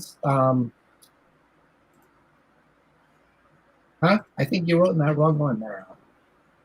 Oh, I couldn't. So I had told Teddy earlier that I couldn't respond to you in the chat. Oh. And yeah, there's something going on with the chat first. She can't. I was trying to figure out what it is. I can't make a message. Like there's I can do it in private chat, but I can't comment. Yeah, I can't comment in the regular chat unless I do it from my phone. You broke it? He said you broke it. You broke it. There you go. I broke it. Yeah. It's all right. Maybe it'll work next week. Who knows? Maybe. But Facebook has had a lot of problems with StreamYard lately anyway, so yeah. I don't know. Then, I went to the last room, and I'm yelling these kids' names. Nothing, they're not moving. They're not doing it. I'm like, what's going on here? There's something wrong. So then I went to the last kid, which is when you walk in the room, you literally have to go all the way to the wall and, take several steps. So I'm calling his name out, and no movement, no nothing. And I'm like, you know what? I shouldn't do this. So I'm just going to take his sheet and just yank it off his bed. And I'm like, okay, I see a white shirt, blue shorts on this child, but who was that just walked past my door? And still to this day, every once in a while, someone will message me working in that house and go, "Were you the one that told this story?" I'm like, "I haven't been there in 12 years." I'm like, "Yes, that was me." Like, Wow. it's still going around in that whole place with staff. And wait, what did you do? What do you mean? What did I do? Like, what was your? It was you were working, right? Oh yeah. Yeah. I was like, okay, I saw it. Now what? I'm gonna run downstairs to the staff that I was with, tell them what happened, and they just basically said, "Yep, you just saw the figure that's upstairs." And I'm like, oh, okay, about time. And I went back upstairs and just stood in the hallway waiting for something else to happen all night long. Oh wow. And I'm like, anytime now, let's go. Like, now I saw you. You gotta give me something else. Like this is, I love that though. That is like, okay. I gotta go. Yeah, and that's before I was like really in the paranormal. I was watching shows, just that, but not really investigating yet. So I was like, all right, that worked for me.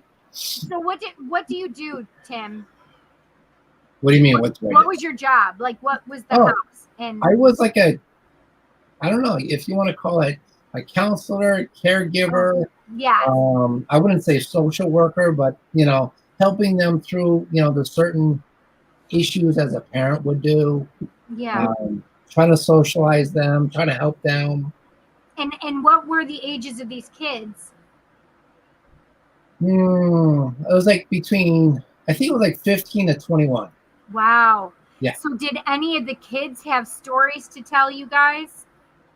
Every once in a while they do, but it was hard to understand it only because they were on medication. So their level was already down. So it was like, okay, well, yeah, you saw something, and they can give you full detail, but was it the meds? Was it something else? Is it them? So I just went, okay, you saw something. That's that's good. I can't, but hey, there's a facility near me, actually. It's called Industry, where they put kids that have been bad. Mm-hmm. They even have teenagers in that have killed other people in there. But there are a ton of stories of kids that have passed there, that they see them still. There's actually a graveyard that they actually bury these kids in, and they have no names. All it is numbers. That's bullshit. And it's so sad. But but that place is known. When that place finally closes, I want to be alive to investigate it. Yeah. Oh yeah. A friend of mine works in a hospital not far from me, and she works in the psych unit. And she says all the time, I wish you can go in there and really investigate, because I don't know how many times at between 12 and 4, everybody's asleep, but I see these weird things that happen that I can't. Mm-hmm. And she would just tell me left and right. I'm like, think about it this way. You're in a hospital. Yeah. But now you're in a psych ward. Oh. Think about it this way. I mean, when you have people that are mentally disturbed, that creates energy. Oh yeah. And when they are completely out of their mind with literally delusions or whatever. I mean, these things that they're seeing are real to them. What they're hearing is real. And then it's created, and that energy signature is still there. Yeah. Right? Even though they've been medicated, even though they're now okay, and what about the suicidal child, right? Teenager that comes in and they're fucking crazy because of their mental angst at that moment, and now that mental angst is still there as a signature, even though they've been calmed down and even though they've been medicated. But let's not forget, Cindy, that there's also that with having this mental disturbance of things going in their mind, they're also opening themselves up to see things that other people don't see. but that's unfortunately there's a lot of that already, and people think that it is mental disturbances as opposed to psychic abilities, right? There's some that I knew some of the kids that actually had, I wouldn't say the ability, but they, they were telling stories that were like left and right. I'm like, how do you know this? Like, where are you getting this information? Right. And it just walking in this group home, I mean, there was 12 kids in this. So it could be rocking and rolling for 3 nights and calm for 2. Then, on and off. So that energy was nonstop. But those times that I walked in that house, I'm like, oh my God, like this is going to be the death of me. Not knowing, like, what my abilities were at the time. Right. But now thinking about it, was like, holy cow, like, this is going to be. And I've seen it every night. It was just nonstop. And like, no wonder why these houses need to be cleansed.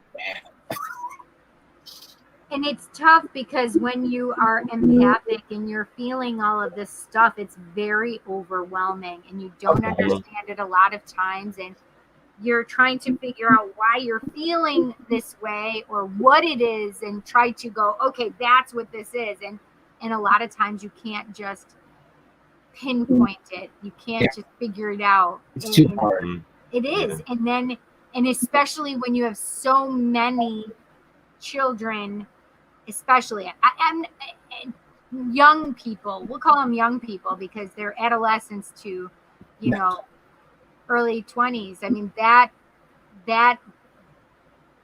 age group is, wow, the energy is so high anyway, right? Yeah. I worked in another house that was between, 6 to 12, I think it was. Oh gosh. And I mean, my heart broke left and right, but every once in a while I would hear noises or sounds. The best thing that I've heard, it was probably like 11 o'clock in the morning, and trying to get the house ready together, start thinking about dinner, whatever the case may be. You ever heard that sound in a like a coin in a jar? Oh yeah. Tink, tink. Oh my Lord. I heard that at least 7 times in like not even 6 or 7 seconds. I went through that house like there was nonstop, ripped the whole place to shreds. My boss walks in. He goes, "What has happened?" I'm like, "Don't worry about it. Just let me do what I have to do." Because like, where was it? Like, how did it come? Like, we know that the house manager at the time, many, many years ago, took care of that house. It was like her baby kind of thing. Yeah. We think it's her. But when I heard that coin sound, I was like, I flipped shit because I didn't even know. But I tore through the house to make sure it wasn't one of the kids' games. It wasn't something that was unusual. And I went to my boss and told her everything. She goes, "Yeah, I've heard that before." And I'm going, okay, at least I'm not the only one.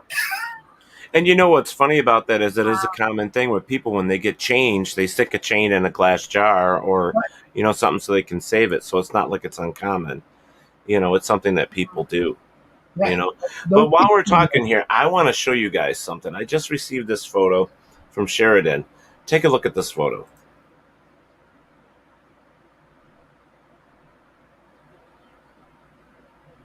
That's a hotel.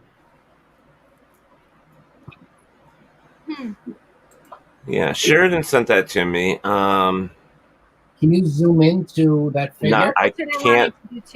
Yeah, I can't zoom into it at all. I'm wondering if it's an overlay, like if 2 pictures were put together. Yeah, I don't know. It kind of looks like to me. The story from Sheridan is that there's a little girl there, and it kind of looks like another girl, like moving real fast. Like I can reproduce that. Yeah. Well, I'm coming close to thinking doing the same thing, because if you look at her feet, that one shoe, yeah, it looks more solid than the other side. Right. Yep. And then it's black shadow. Right. And her face was there, but it could be an idea of this person was moving too quick. And well, if you look at the actual photo, Tim, it is kind of blurry. So, open shutter, Robert was saying.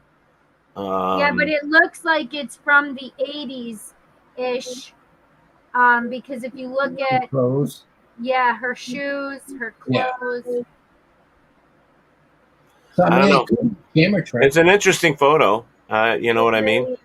Yeah. I'm going to look at it some more once we get done here, but I wanted to just kind of show that to you. I thought it was quite interesting. Yeah, send that to me. The guy I'll looks so bring it to familiar to Photoshop. me, though. The guy looks familiar to me. Yeah, but still, it's you know, every guy looks familiar to you, Cindy. I was just thinking that. No, they don't. Tim looks familiar to me. Oh, I met him in real life. That's right. See, you know. There's the way I like them for. Yeah, so You guys pulling my leg here. But there you go. Like something like that. I did a photo shoot with my father. I was trying to get new pictures for him.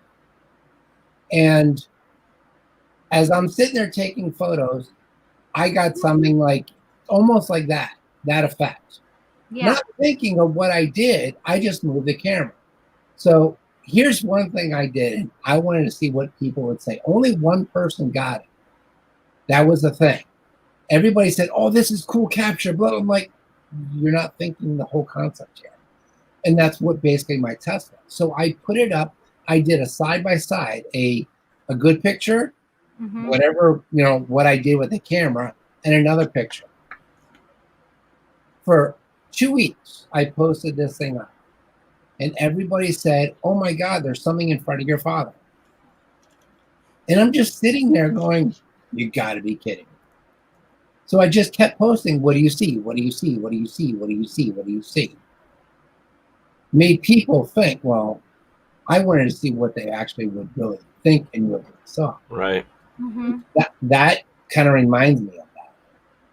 So my question is, so I was literally just thinking about something.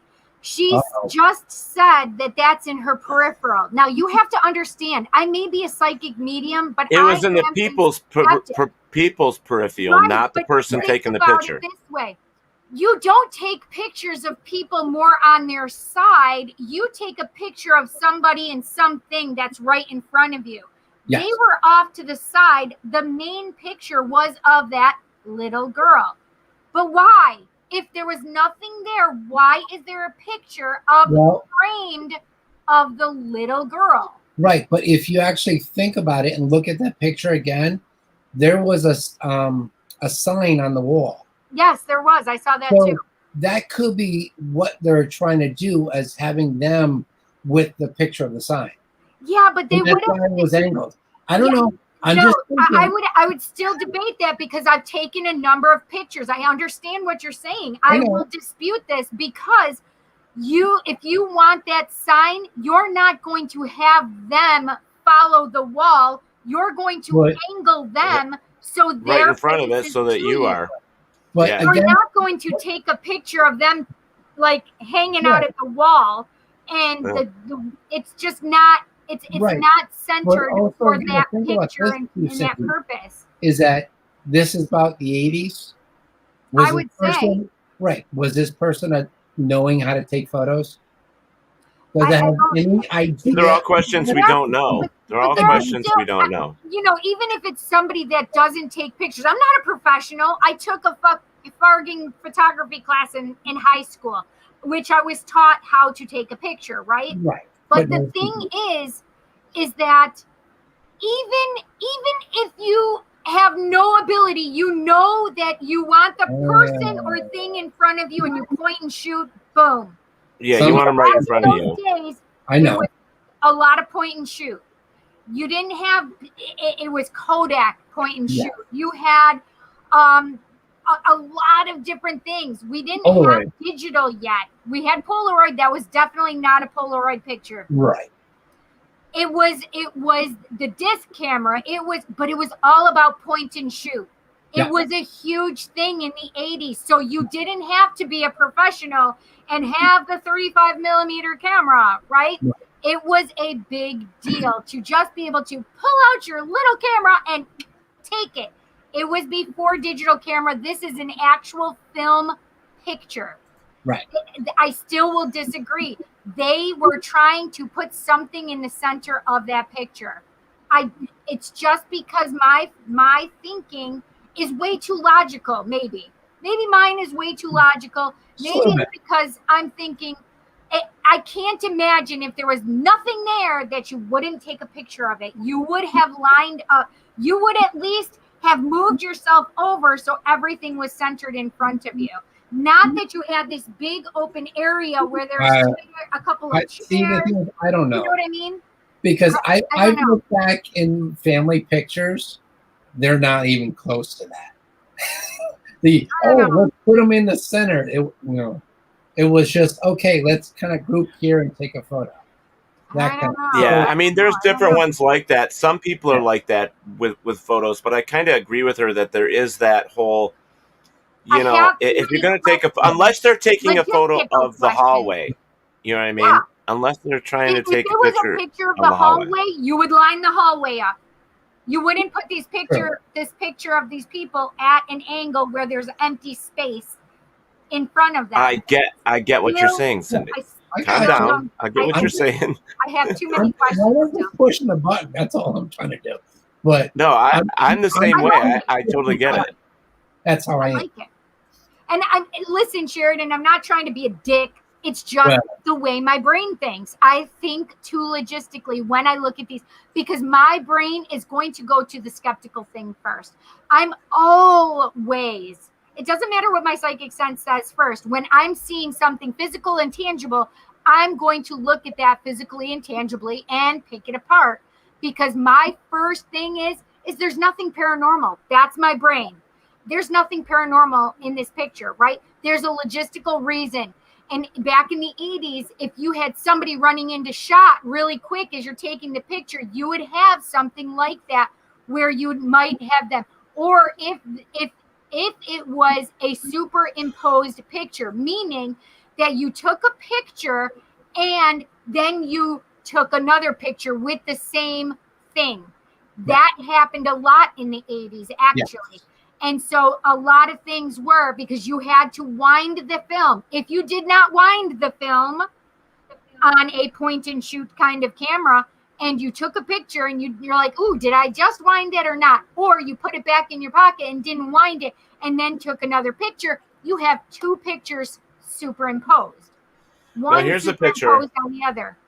Here's a picture where you can see where she was actually moving. Right, you can see the trail of her movement. And this is from Sachs Bridge from Gettysburg that I took. It looks familiar. But you can also see that movement kind of thing with that last picture that Sheridan showed us. You can see the movement because it's like. So it could have been a slow shutter speed. It could have been. But with those point and shoots, it would have been a blurry image. You could not have, it wasn't like trails. That's a 35 millimeter that you are showing me. Whether it's digital or not, that is a 35 millimeter. The ones that Sheridan showed us is a point and shoot. Boom, boom. That's it. That's it. Yeah.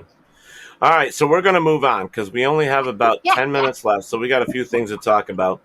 Now that you got Cindy all riled up. Anyway, I love it because I love. No, but I'm the same way. I just don't. I'm the same way you are. I'm not as. What's that? I'm not as verbal as she is. I'm just pushing the button. I love pushing. Listen, I need somebody to push the button because it makes my brain think more, right? Because what is it Teddy says to us? We have to think outside the paranormal box. Oh, wait, he even has a book that says that, right? Yeah. Think outside the paranormal box. We have Teddy, to. 2 books. We can't fucking be force-fed this shit, right? Oh, my God, this is amazing. Look at this. No. Are you going to listen if I pick this apart and tell you why this isn't paranormal? people fucking get pissed when you pick it apart and it's true. They do. But you know what? The bottom line, though. I've run into so many pictures and people are like, well, and I'm like, listen, it has no bearing on what I think. I'm telling you what I think, no feel, etc. It's an opinion. And if you don't agree with it, if you think it's paranormal, then you think it's paranormal. That's what I leave it at. Yes. And it's the same thing for Sheridan. Sheridan, if you believe it's paranormal, you don't have to listen to a thing I say, right? That's just my brain and the way it works. And from photography class and the things that they showed us. And listen, I could be crazy because that was when I was a senior in high school. And listen, I'm 50 now. Where's the watch? We're running out of time here, Cindy. Well, Tom, Jesus Christ. No, Tim. Thank you for popping on here with us. We appreciate it. Thanks for the picture, Sheridan. I appreciate it. It's really cool. Thank you. Yes, thank you. It was a cool looking photo. It was a great picture. Sheridan sent me some more too, so I will take a look at those when we get a chance. But right now, what I want to talk about, while we get the opportunity, hi Tim, is this. Yes. Yay! Brand new website. I know. I was already told by Hollis. She was already showing it. Brand new website for the Parafest. We have moved the date. We're going to make it so that it's going to be better for everybody to come when there's no snow. It's no snow. So there it is. Let me get rid of that. Beautiful. But yes, right? yes, we're going to have a good time. If you get on the website, that's it. That's it. And we have plenty of people coming to hang out with us, and we really hope you guys will join us as well. I love that they're putting like there's a countdown clock on there. I love that. Yeah, it's countdown clock. Yeah. So the next one after that I want to talk about and show you guys is Battlefield Bash. We really want you guys to join us in August 20th, 21st, 22nd. We're going to be there. Come down, hang out with us, and visit the event. The event is amazing. Come down or come up or come over. Yeah, the event's going to be awesome. We go down to Gettysburg. That's right. But we will also, I'm setting it up because WLFE is going to have a new website as well. We're in the process of that. So with that being said, you will also be able to find, and I'm going to try and do it on all websites where we will list events that are coming up. Yeah, so you transferred Rochester Winter Parafest from my hosting to your own then, right? I think so, yeah. Okay. Yeah. I just want to make sure. Yeah. So the next one after that, of course, is the 7th annual Para Unity in September. We will have John and Chris joining us next Monday. Yes. And we will be talking about this event as well. Mm-hmm. We just had Mr. Chris Sanders on the show, and he was talking, well, not that one, sorry. We were talking about this one. Yeah. Portland, Maine Paracon. Yep, that's his. Yep, and our good friend Jack Kenna is there with Carly. And of course, Mr. Jack Steve is there as well. And Carl. Yeah, so we will, it's just going to be another good event. And then, last but not least, then we'll get back to this one for the Mass Paracon. Oh, yeah, that's earlier than... this one is September 17th and 19th. Brian, Brian is there. Him and I, Andrea Paring. Yes. Andrea and I are good friends. Yep. You see James Anita was there. Yes. Tim Weinberg, he looks familiar. I think we've interviewed him, right? Maybe. Mike Ricksecker we have. Oh, Jay and Marie. Jay and Marie Yates are going to be there as well. Yes. Yep. We've had them on the show. They actually had the investigation aboard the USS Salem too going on it. So massparacon.com. Go make sure you check that out as well. Awesome. Mass Murders Weekend. Yeah. Oh yeah. Yeah. Final Voyage. So that's going to be a lot of fun. So that's the events. I want to go to So there's a lot of events coming up. I want to go to them all. I just want to say, I know that I sent the messages out. Hello to Greg Gleason. Hello to Little Bit. I did send you a hi. Yeah. I don't see her in here. No, she's not in that one. She's on mine on my page. Oh, little bit. You need to come to Paratalk Radio one. Wait, doesn't it? But it should come up from where yours is, right? Yeah, for some reason, only once in a while do the comments move over. It's not all the time, and I really wish Facebook would figure out their issue. But, Carl says, good. Hope you can make it. Oh, Carl, I would love to. Yeah. Listen, this is the thing is I think that I might have an issue. I think I might have an issue. Uh-oh. You might have an issue. Yeah, so something weird has been happening, and it's happened a lot. For this event? Yeah, because I'm assuming that it's on water, right? Even if I don't know. Just docked, it might have that effect of I don't think it. I think it's where does it say it's at? It says final voyage right under the date.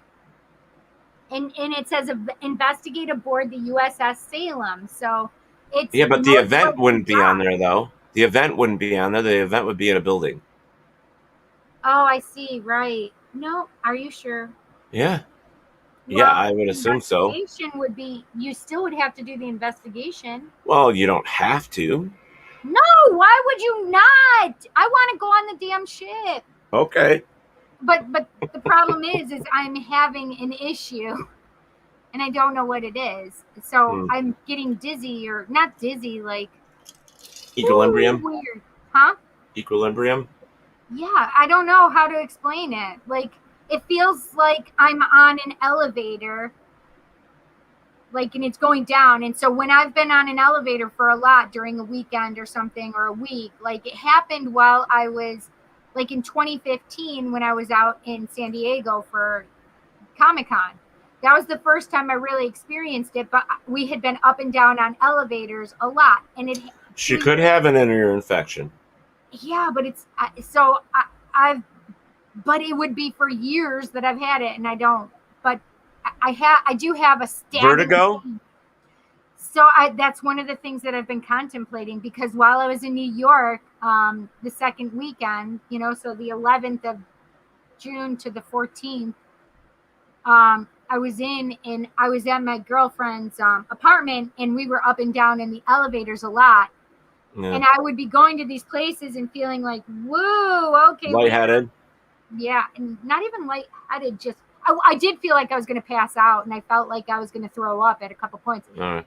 We got about a minute here. They were also very historical places. Like the houses, the buildings were very old where I was as well. So I don't know if it was paranormal or if it was. All right, Cindy, you got about half a minute. What do you got going on? As normal, as always, Tarot Tuesday on Tuesday at 7 p.m. till 9 p.m. Yeah. And then we have I returned to my show on Thursday. We had a funeral on Thursday that I had to attend for one of the firemen. So I was not there, and I didn't get to post it. Did it work out for you for the WLFE page, or did you still have problems? For what's that? What are you talking about? When you went live. I didn't post it, but the last time I did a show, it should have gone right to WLFE. So yeah. Okay, I was just checking to see. So for me, I have a ton going on. I started my new job last week. I'm working both those jobs. Good. I'm working on both again this week, so I'm doing a lot of double days. Yeah. And stuff, but I'm doing what I can. And then, of course, Sunday night, July 4th, I am at the Warsaw Carnival with the guys from Double Cross, and we are going to be jamming there. So feel free to pop out of the Warsaw Carnival and hang out with us. We got fireworks at 10 o'clock. It'll be a good time. Yes, I want to go. I gotta find people to come with me. There you go. That'll be a good time. Kelly isn't going to be in town. Oh, man. Would be who I would go with. So I'm going to find some people to go with me. There you go. I'll send you the info. All right, guys, we're going to get out of here. Dom just started his show, so make sure you stick around for that. So wherever there is darkness, there is always the light. Thank you for listening to Paratalk Radio with Ted Wolf and Psychic Cindy. Catch us next Monday for another fantastic guest. Please check out our show as well as others on the WLFE DB Radio Network. And remember, like, follow, and share with everyone. Join us at WLFE-DB.com for upcoming shows and so much more.